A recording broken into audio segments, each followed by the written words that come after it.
दोस्तों, इंडिया के शहर आगरा में मुगल सल्तनत के आर्किटेक्ट का एक ऐसा शानदार शाहीकार नमूना मौजूद है जिसको आज पूरी दुनिया ताजमहल के नाम से भी जानती है।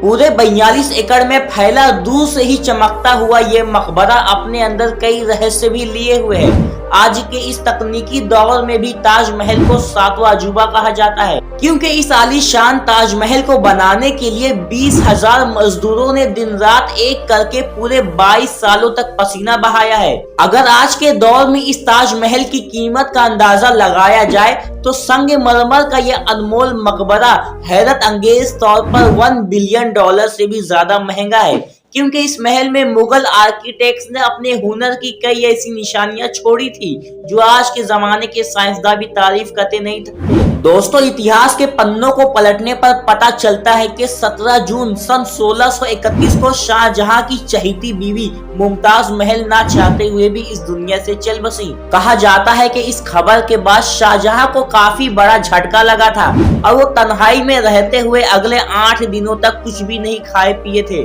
मुमताज महल ने मरते वक्त एक ख्वाहिश की थी कि उनकी कब्र पूरी दुनिया में सबसे खूबसूरत मकबरे में बनाई जाए। मुमताज महल के मरने के तकरीबन 6 महीने बाद से ही यानी कि 1632 में ही ताजमहल की कंस्ट्रक्शन का काम शुरू किया गया था। करीब 20,000 से ज्यादा मजदूर, पत्थर तराश और कारीगरों को पूरी सल्तनत से इकट्ठा किया गया था।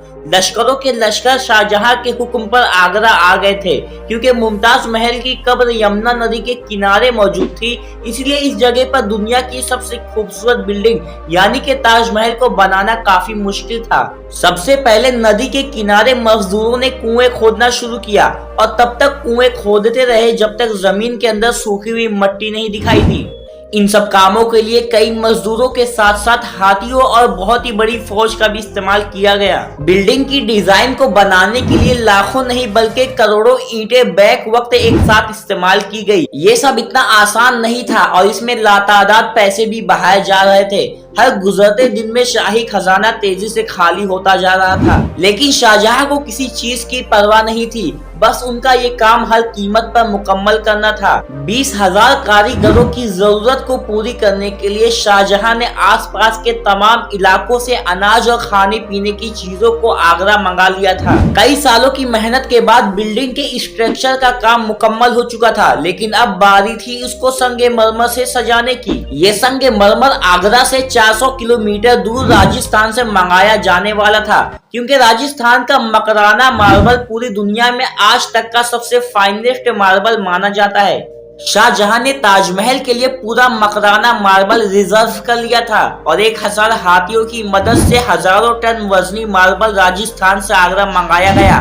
ताजमहल की फिनिशिंग के लिए उसको पाइटेरा डोरा या प्राचीन कारी से डेकोरेट किया जाने वाला था। पाइटेरा डोरा एक ऐसी कलाकारी को कहा जाता है जिसमें कीमती पत्थर को मार्बल के अंदर तराश कर लगाया जाता है। मार्बल को बड़ी महारत और बारीकी से कीमती पत्थर के शेप के हिसाब से तराशा जाता है और फिर इसमें पत्थर को ग्लो करके चिपका दिया जाता है। ताजमहल की खास बातों में एक बात ये भी है कि ये दिन में 4 मरतबा अपने रंग बदलता है। सूरज निकलने से पहले ये बिल्कुल ब्लैक शेप में दिखाई देता है और सूरज निकलने के बाद ये फौरन येलो लाइट कलर का हो जाता है, जबकि दोपहर के वक्त ताजमहल की असल खूबसूरती दिखाई देती है। यूं मानो कि नीले आसमान पर मोती चमक रहा हो। तकरीबन पूरे 22 सालों के बाद सन 1654 में ताजमहल के कंस्ट्रक्शन का काम पूरा कर लिया गया। शाहजहां अपनी बेगम की याद में दुनिया का सबसे खूबसूरत मकबरा बनाने में कामयाब भी हो गए। दोस्तों, इसी तरह की इंफॉर्मेशन वाली वीडियोस के लिए हमारे चैनल को सब्सक्राइब करो।